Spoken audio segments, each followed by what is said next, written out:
की सास पुष्पा अपनी बहू को कुछ खास पसंद नहीं करती थी और इसीलिए दोनों सास बहू में आए दिन झगड़ा होता रहता था। सास बहू के झगड़े के चक्कर में अनामिका के पति मोहित की जिंदगी मुश्किल में पड़ गई थी। बेचारा बार बार माँ और बीवी के झगड़े को सुलझाता ही रहता था, लेकिन दोनों समझने का नाम नहीं लेती थी। वैसे तो सब कुछ ठीक ठाक चल रहा था, लेकिन एक दिन अनामिका और पुष्पा के अंदर जोरदार झगड़ा हुआ और बात कुछ इस तरह थी। बहू, मैंने तुम्हें कल अपनी एक साड़ी धोने के लिए दी थी। हाँ मम्मी जी, वो साड़ी धोकर मैंने आपकी अलमारी में रख दी है। उसी की बात कर रही हूँ मैं। जरा देख तो, इस साड़ी को देखकर किसी भी तरह से लगता है ये धुली हुई है। अरे मम्मी जी, मैंने आपकी साड़ी वॉशिंग मशीन में अच्छे से धोकर सुखाकर आपकी अलमारी में तह बनाकर रखी थी। आपके तो नखरे खत्म ही नहीं होते। अरे कैसे बात कर रही है मुझसे? मेरे नखरे? अरे मोहित, जरा ये देख तो, ये साड़ी धुली हुई लग रही है क्या? अरे मम्मी, जब अनामिका कह रही है कि उसने साड़ी धोई थी तो मान लो ना। हर बात पर झगड़ा करना जरूरी है क्या? क्या है ना मोहित, तुम्हारी माँ को तो मेरे हर काम में नुस्ख निकालने की आदत पड़ गई है। जब तक दो चार खरी खोटी सुना नहीं लेती ना, इनका दिन नहीं निकलता। अरे चुप कर, बहू होकर मुझे जवाब देती हो। एक तो गंदे कपड़े उठाकर अलमारी में रख दिए, ऊपर से कैंची की तरह कचर कचर बोली जा रही हो। अरे मम्मी जी, आपको समझ में नहीं आता क्या? मैंने साड़ी धो कर रखी थी,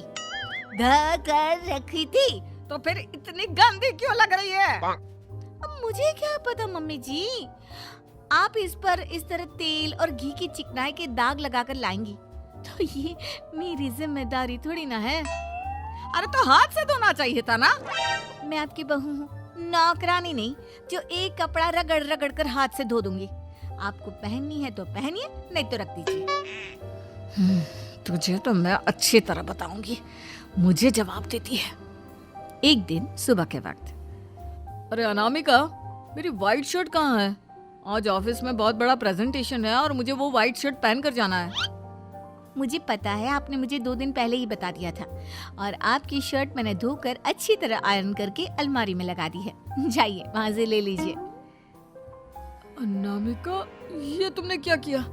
ये देखो, शर्ट पर लिपस्टिक का दाग लगा हुआ है और ये तो एक जगह से जल भी गई है। नहीं नहीं मोहित, ऐसा नहीं हो सकता। मैंने तो तुम्हारी शर्ट ठीक से इस्त्री करके अलमारी में लगाई थी। तो फिर ये जल कैसे गई अपने आप? अलमारी में लटके लटके थोड़ी ना जल जाएगी। पर मोहित, मुझे अच्छी तरह याद है। देखो, अपनी गलती को छुपाने की कोशिश मत करो। और अगर शर्ट जल भी गई थी तो तुम्हें पहले बताना चाहिए था ना। मैं नई शर्ट लेकर आ जाता। अब ऐन वक्त पर शर्ट कहाँ से लेकर आऊं? मेरा इतना इम्पोर्टेंट प्रेजेंटेशन था, सब खराब हो जाएगा। अरे बेटा, क्यों परेशान होता है? ये देख, मैंने तेरे लिए पहले से ही एक नई व्हाइट शर्ट ला कर रखी है। लेकिन मम्मी, आप मेरे लिए व्हाइट शर्ट क्यों लेकर आई? अरे मुझे पता था तेरा प्रेजेंटेशन होने वाला है और अपनी इस बहू पर तो मुझे बिल्कुल भी भरोसा नहीं।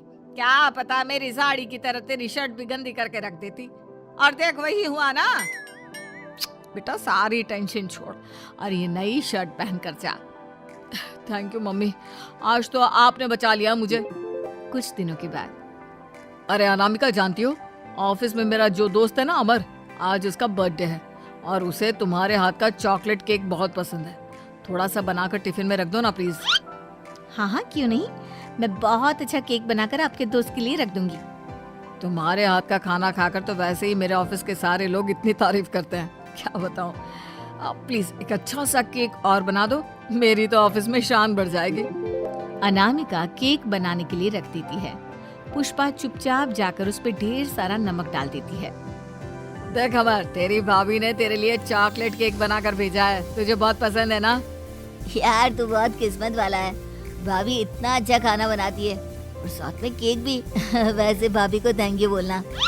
थैंक यू बाद में, पहले तो ये केक खा कर देख। बहुत मेहनत से बनाया है अनामिका ने। अरे यार, इस केक में तो बहुत सारा नमक है। लगता है भाभी ने शक्कर की जगह खूब सारा नमक डाल दिया है। अरे मोहित, तू तो अपनी बीवी की कुकिंग की बहुत तारीफ करता फिरता है। जरा पूछना अपनी बीवी से, केक में नमक कब से डलने लग गया? क्या यार, तुझे भी मेरा ही जन्मदिन मिला था बिगाड़ने के लिए। केक नहीं लाना था तो मत लाता, कम से कम मुझे इस तरह नमक वाला केक तो नहीं खिलाता। अरे नहीं यार, अनामिका ऐसा नहीं कर सकती, जरूर कुछ गड़बड़ हुई होगी। घर जाने के बाद अनामिका, अगर तुम्हारा केक बनाने का मन नहीं था तो ना बनाती, लेकिन मेरी बेइज्जती करवाने की क्या जरूरत थी? अरे आपकी बेइज्जती, ये आप क्या कह रहे हैं? मैंने तो सुबह आपको इतने अच्छे तरीके से केक बना कर दिया था।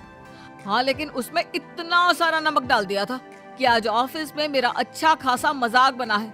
मेरे सारे दोस्त हंस रहे थे मुझ पर। अरे बेटा, मैंने तो तुझे पहले ही समझाने की कोशिश की थी। एक नंबर की गैर जिम्मेदार है ये लड़की, कोई काम ठीक से नहीं करती। उस दिन भी गंदी साड़ी रख दी थी मेरी अलमारी में और झूठ बोल रही थी। कुछ दिनों के बाद अनामिका देखो, मैंने अपना लैपटॉप चार्जिंग पर लगाया है, उसे अच्छी तरह चार्ज होने देना। मेरी एक अर्जेंट मीटिंग है, प्लीज बीच में से हटाना मत। हाँ ठीक है, मैं नहीं हटाऊंगी।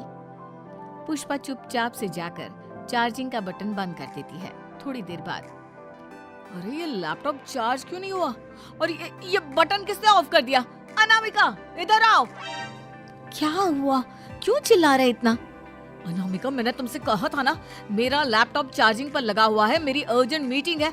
तुमने इसका स्विच ऑफ क्यों कर दिया? अरे मैंने ऐसा कुछ नहीं किया, मैं क्यों स्विच ऑफ करूंगी? कुछ दिनों से देख रहा हूँ अनामिका, तुम मेरा हर काम बिगाड़ देती हो।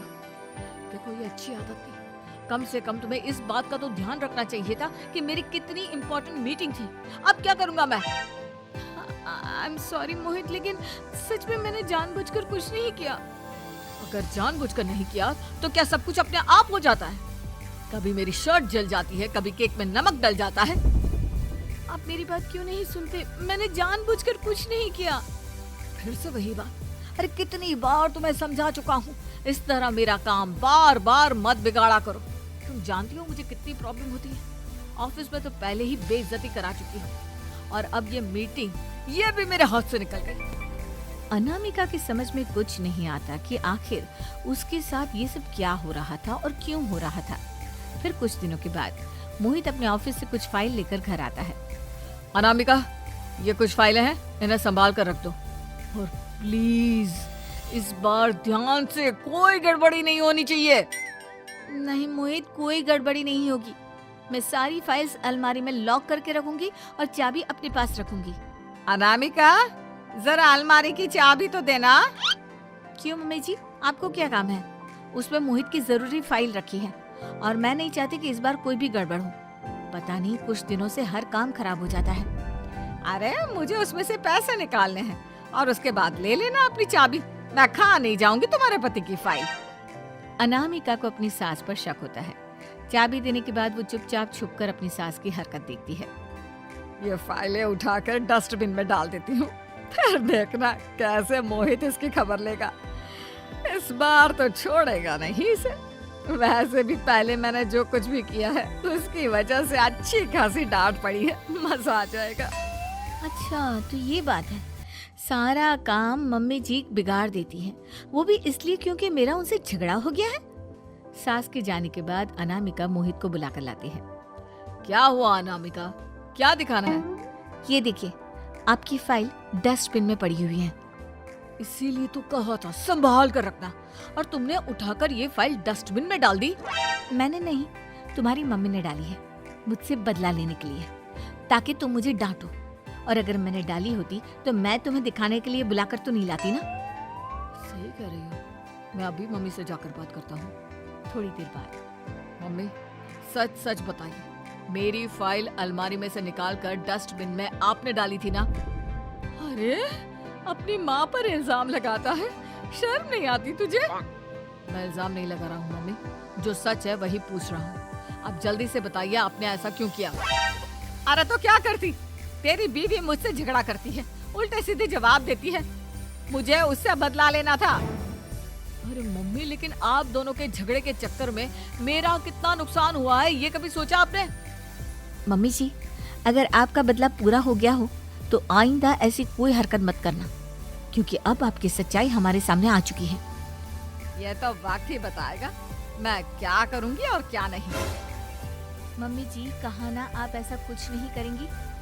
अरे मेरी जो मर्जी आएगी वो मैं करूंगी। मेरा सर घूम रहा है, सास बहू के झगड़े में मेरी जिंदगी का तो कचरा हो